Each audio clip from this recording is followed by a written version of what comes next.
So this is going to be a mind fuck, so to speak. Is it true or false? Is what you're all wondering. Is it true that if you're hyper selective, you never really have to say no? Yes and no. Yes, you never have to say no. But you probably never get to say yes. So that's why it's yes and no. Now, you really have a dilemma.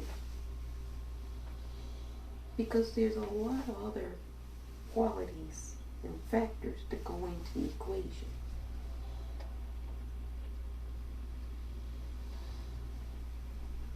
What do you say yes to? And what do you generally say no to? If you're super hyper selective, you generally don't have to say yes or no. Because you're super hyper selective. So that means you probably will only say yes to things that you definitely, really want to do. And everything else goes into the category of no. So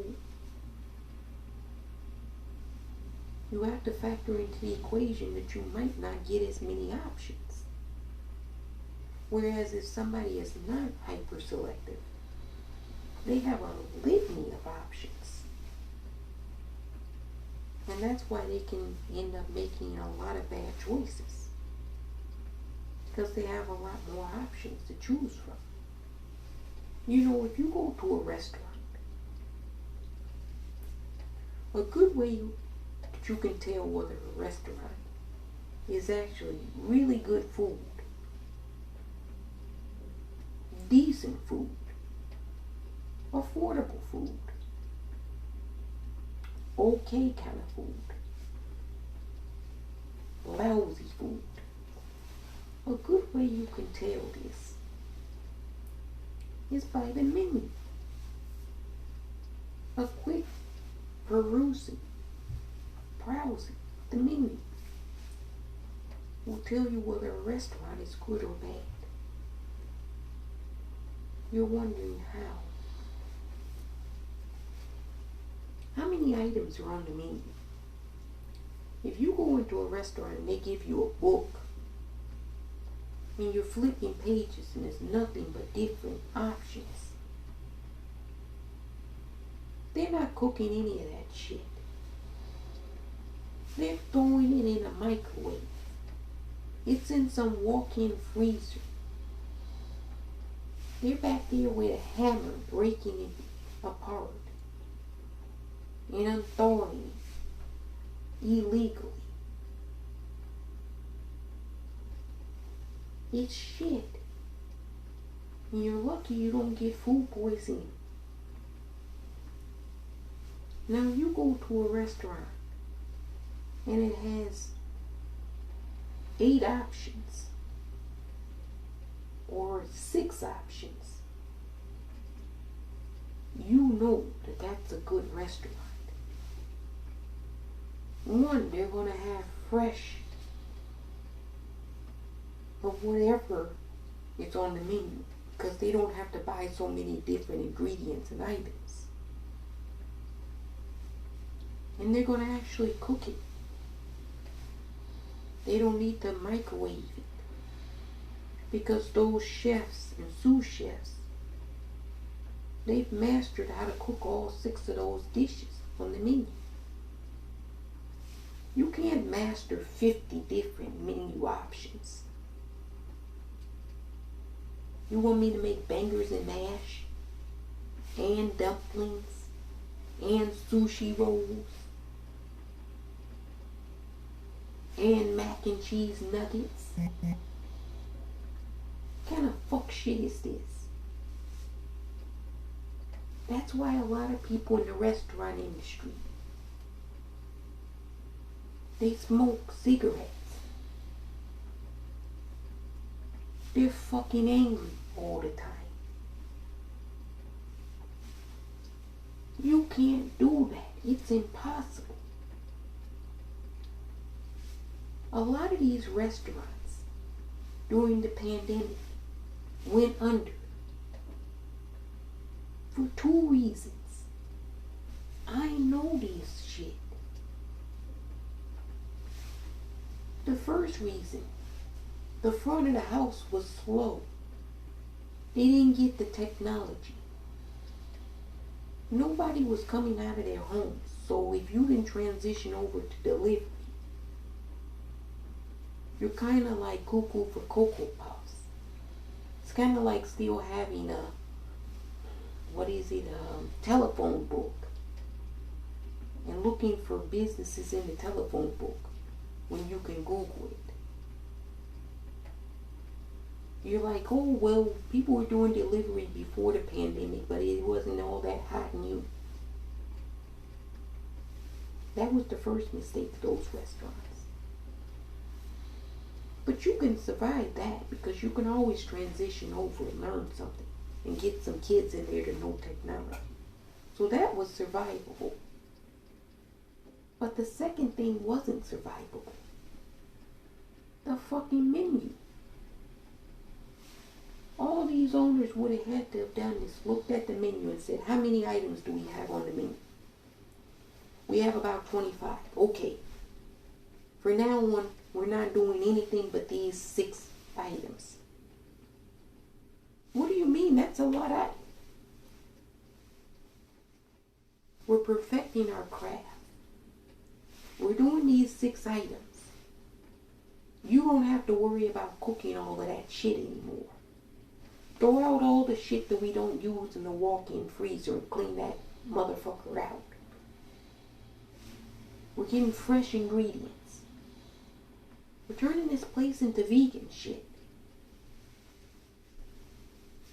Business would have been booming. You wouldn't have been able to keep the crowds out the doors. Provided they're vaccinated, of course. And you have outdoor seating. Some people can't roll with the times. It's okay. You say if you're hyper selective, you almost never have to say no. This is true. You don't have as many options. And then sometimes another variable is when you don't have that many options. Some people, well, they don't like that. They like a lot of options. Although they're not hyper selective. But they claim to be hyper selective. Now this is a special category of individuals. People that like a lot of options, but are hyper selective with a lot of options. You say the two can't exist. In tiny, tiny ways they can. Rare. It's rare, but it happens. Anyway, I don't tend to jive too well with these individuals because they're hyper selective. They have a lot of options. But most of the options that they have are bad. So what they'll do is they'll be hyper selective about a bad option. I'm like, that's not something you really want to do. But well, it's an option. And I selected it. Okay. I'm not telling you to be hyper selective, nor not to be hyper selective. I'm telling you and answering, is it true that if you're hyper selective, you never have to say no? And yes, that is true. But you don't have as many options.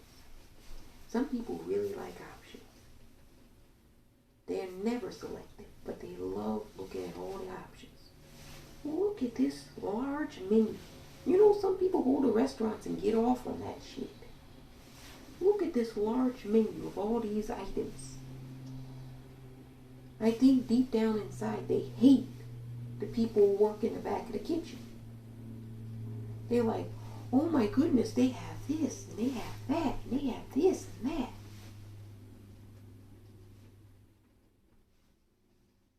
Hello. You don't go into your home and look at your refrigerator or freezer and be like, my refrigerator and freezer has so many different options. No, it's pretty sparse for the most part. You keep condiments. The food is lacking.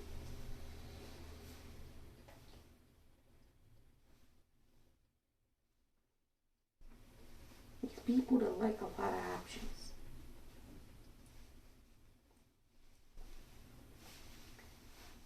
It's tricky because sometimes you want to be like, well, wait a minute. Just because you have a lot of options doesn't mean that any of those options are good. They're like, oh, but we have a lot of options. At least you have options now. Okay. Have that. I don't necessarily think less is more. But more doesn't always constitute better. A lot of it is garbage. And everybody knows it. Maybe like 6. I'm thinking 6 or 7. That's what a restaurant should do. 6 or 7 on the menu. You don't have 20 people sit at one table. And then some restaurants used to accommodate that kind of thing. Oh, well, we can push 2 tables together or 3 tables together. No more days like that. No, that was always kind of ridiculous in the first place. One group of your individuals sit at one table, the other group sits at another table. Surely you don't know everybody in that group, so you can get to know people. And if the conversation looks more exciting at the other table, you can switch and somebody can switch out. You can do the tap out thing. Come on. That's pushing 2 tables together. Those would be the worst type of people. You have 20 people in the group, and none of them would want to tip. You might get $5 from 20 people. You do the division on that. Anyway, if you're hyper-selective, do you really ever have to say no? Yes and no is the answer.